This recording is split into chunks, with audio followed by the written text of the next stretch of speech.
When the internet began, bulletin board services, or BBS, became the first online communities of the so-called information superhighway.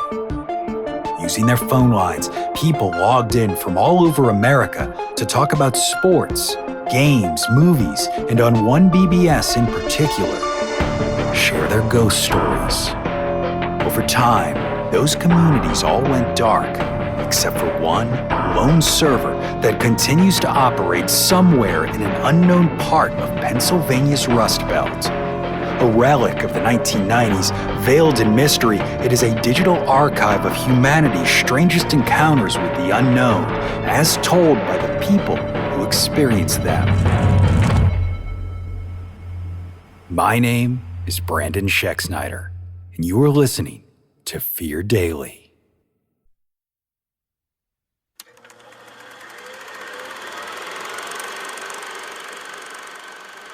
Subject, please help. User, RunRun21.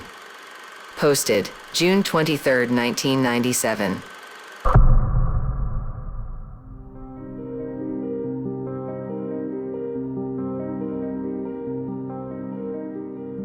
The dishes had been done for at least half an hour before I remembered there was still water in the sink. It's one of those little oversights I find happens more and more the older I get. It's not that I forget exactly, more that I get distracted. Then something else distracts me from the initial distraction, and on it goes, in a seemingly endless daisy chain of tiny disruptions. Cups of coffee go cold, toast stays unbuttered in the toaster until it's hard, and murky dishwater sits there long enough to leave a greasy ring around the sink. I don't remember what distracted me the night my house burned down. It barely matters. What I do know is that sometime after Dwayne and Liz's 9 o'clock newscast had finished filling me in on the sins of the world, I turned off the television as part of my pretense of an early bedtime. My old wooden mantel clock ticked off the seconds while I tried to motivate myself up off the couch. Please help. I gripped the sofa arm so hard it creaked. Who was in my house, and why did they sound like their mouth was full of wet leaves? Hello? Who's there? I hope to hell it wasn't just a burglar, because the words came out high and halting, like a kid afraid of the dark. It hurts so much. Please help. The voice was so plaintive, a surge of sympathy overwhelmed my fear. What could I do? Run out of the house? Call the cops? I couldn't even begin to think what that conversation would be like. Someone called for help from my kitchen, officer. No, I have no idea who they are or what they look like, as I immediately booked ass out the door. Yes, I'm a giant pussy. That is correct. No, I had to at least check it out myself before deciding on the appropriate level of panic. Slowly, I hefted myself up off the couch, springs creaking loud enough I winced. From the doorway, at least, the kitchen looked exactly the way I left it. The overhead light was on, the dish towel hung neatly on the stove. When I saw the sink full of what had to be now cold water right next to the stove with an element still glowing a bright red, I clucked my tongue in annoyance. Everything else was locked tight. So who was speaking, and from where? I stood there for a good 5 minutes, waiting for the voice to call out again, long enough for me to start wondering if I'd imagined the whole thing. My initial panic began to subside, normalcy sweeping back in. I stepped over to the sink first, reaching for the plug at the bottom of the filthy water. My fingers had only gone into the first knuckle when the whole hand jerked like it had been struck by an electrical current. I reflexively pulled back, and a fantail of black and red water slashed upward. Red water? I stared dumbly at the mess on the ceiling, then the ragged nubs of bleeding flesh where my fingertips had been. Pain surged up my arm as if someone had flipped a switch. I felt faint.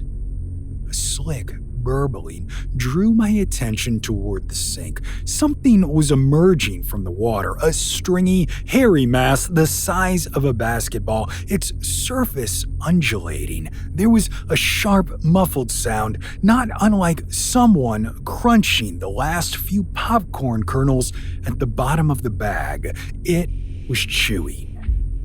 Whatever this was had bitten off the tips of my fingers and was now chewing the fucking things. I wasn't able to stop myself from projectile vomiting breakfast I'd had for dinner onto the thing. Yellow knots of scrambled egg tumbled down it until they disappeared below the water's black surface with neat plops. It hurts so much. Please help. The voice was louder than it had been before, being no longer submerged in the sink water. The hairy mass was swaying back and forth like a snake charmer, and somehow I was charmed. Rather than run like hell, I stepped closer. Internally, I was screaming at the throbbing in my hand, the white-hot terror in my heart, but my body moved of its own accord. Against my will, I raised the mangled hand above the creature and let freshets of blood pump down over top of it in an obscene rain. It made a gleeful, chittering sound, slurping the plasma in through the tangle of hair. The world swayed drunkenly, and despite being enthralled, I collapsed sideways right onto the red-hot stove element. I screamed. The smell of burning flesh filled the kitchen. The hairy thing in the sink panted hungrily. My forearm was burned black. The sight of it, cracked and bleeding, snapped me out of the trance I'd been under. Rage replaced compliance. With my already damaged hand, I grabbed a handful of the creature's wiry surface. It hurt like hell. 100 tiny knives gnawing into my skin. I didn't care. I yanked hard. Please help. It hurts. Each word vibrated through its disgusting body, like the vibrations themselves were producing the sound. My palm was a mess of lacerations and blood. Clusters of razor-sharp teeth emerged from the front of the thing, straining to reach me. Another yank, and I tugged it free of the sink. Glistening black suckers grasped for purchase on empty air. Please help, please. I smashed the creature down on the stove element, driving hard enough I could feel the body beneath its matted surface as it wriggled. It didn't fight long. Flames raced up the wiry bristles until they had first singed the palm holding it down, then cooked it, while blisters bubbled up. Oily gray flames spurted from the thing's suddenly burst body with a sickening pop. It stopped struggling. The fire, however, raced up my wall at an unnatural speed. Even if I'd had a fire extinguisher, it would have been pointless. With some effort, I tore my mangled hand out of the cooking mass. One entire wall had been consumed by colorless flames that rolled like the tide. I ran, the way I should have at the start. Milwaukee's finest had no idea what to do with an out-of-control blaze the color of Wilford Brimley's nuts. In the end, We all just stood there and watched the house crumble into a smokeless mass of ash. No one said a word.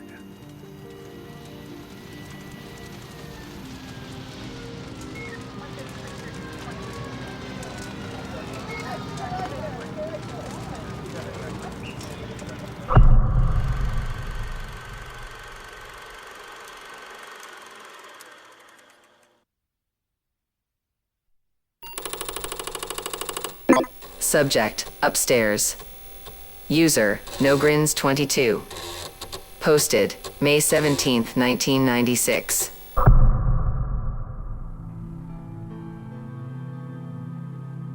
moved into the place because it was cheap, not because I liked it.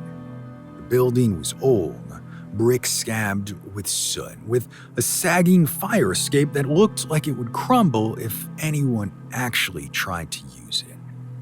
The landlord, a fat guy with a crooked tie and smoker's cough, didn't even bother to give me a tour. He just shoved the key in my hand and said $260 a month, he'd included. That was good enough for me. The first night, I lay awake in the bare bedroom, listening to the radiator pop and hiss. I heard it, a drill. Not the kind of drill you use to hang a shelf. No, this was sharper, meaner. The high-pitched whine cut through the ceiling, a sound I knew from too many nervous hours sitting in a dentist chair. I could even smell it, the faint burnt odor of enamel grinding down, drifting down with the dust. I told myself it was nothing. Maybe a neighbor was working late, fixing something, but at 3 a.m, it happened again the next night, and the night after that. Always late, always above me. I went to the landlord about it. There's no one living up there, he said, puffing on a cigarette. Then what's the noise? He shrugged. Building's old. Pipes, rats, shit like that. Rats don't use drills. The fourth night, I pushed my mattress against the wall, thinking maybe if I slept on the floor, it'd help. It didn't. The drill whined on and on until I woke up with my jaw aching, teeth grinding in rhythm with the sound. I spat into the sink and saw blood in the foam of my toothpaste. I decided I had to know. The next evening, I slipped upstairs. The hall smelled like old carpet and stale smoke. The unit directly above mine had a tarnished brass number on the door, 3B. Pressed my ear against the wood. Nothing. Quiet as a tomb. The knob turned easy. The landlord hadn't even bothered locking it. Inside, the air was cold, stale. Wallpaper peeled in long curls, and a thick layer of dust coated everything except for a black leather dentist chair sitting dead center in the living room. Its chrome arms gleamed like they'd been polished yesterday. Beside it stood a tray on wheels with instruments laid out, pliers, scalers, a drill. The smell hit me, then sharp and sour, copper and rot. I should have walked out, but I didn't. On the tray sat a little glass jar filled with teeth. Dozens of them, floating in something yellow and thick. Some had roots, some didn't, but they all looked fresh. I reached out before I even realized what I was doing. Fingertips grazing the jar. The drill screamed to life. I jumped, nearly dropping the thing. The chair vibrated, jerking like someone invisible was sitting in it, writhing. The tray rattled, tools clattering. I bolted, slamming the door behind me, heart in my throat. That night, the noise didn't stop at the drill. I heard scraping, metallic clinks, the clatter of teeth hitting glass. Then came the footsteps, slow and heavy, crossing the ceiling. I did not sleep. By morning, I'd convinced myself it had to be some kind of prank. Maybe the landlord was screwing with me. Maybe there was a squatter. So I went back, this time in daylight. The apartment was empty. No chair, no tray, no jar of teeth, just dust and sunlight streaming through warped blinds. I laughed out loud, though it didn't feel funny. Maybe I'd been dreaming. Maybe the insomnia was catching up with me. That night, the drill started again.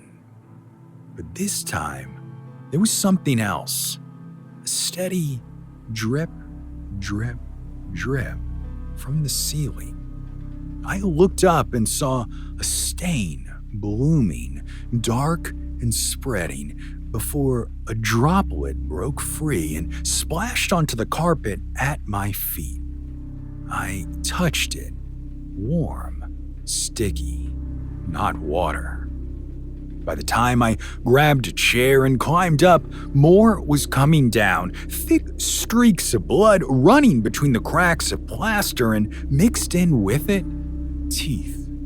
Small ones, big ones, tumbling loose and bouncing off my floor. I called the landlord, told him I wanted out.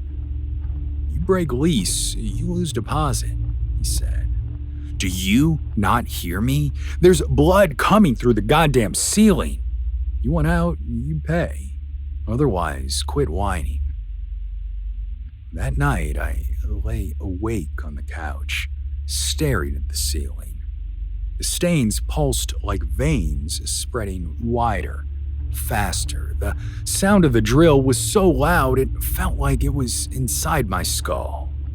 And then the plaster cracked. A tooth dropped first, then another. Then a whole mouthful rained down, yellow, bloody, some still strung with gum. I scrambled back as the crack split open, and what came through wasn't just blood or teeth. A hand, pale and skeletal, thrust down from above, clutching a pair of pliers. The fingers twitched, reaching. Another hand followed, then a head, hair matted, lips curled back from gums stripped raw. Its eyes were gone, sockets dark and wet, but the mouth, oh God, the mouth was filled with teeth, far too many, jammed in rows that stretched back into its throat.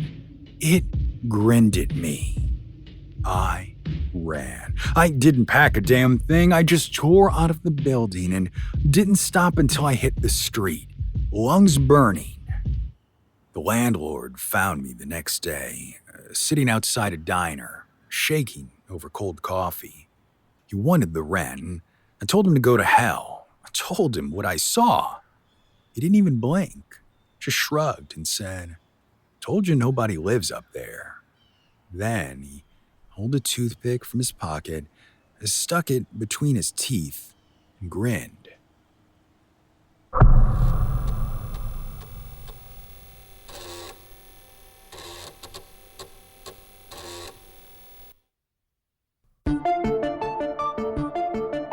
Fear Daily is an independent podcast hosted by Brandon Schexnayder and written by Brennan Storr, with Joanna Smith serving as the consulting editor, audio production by Rachel Boyd, and sound design by Southern Gothic Media. This podcast is a work of fiction.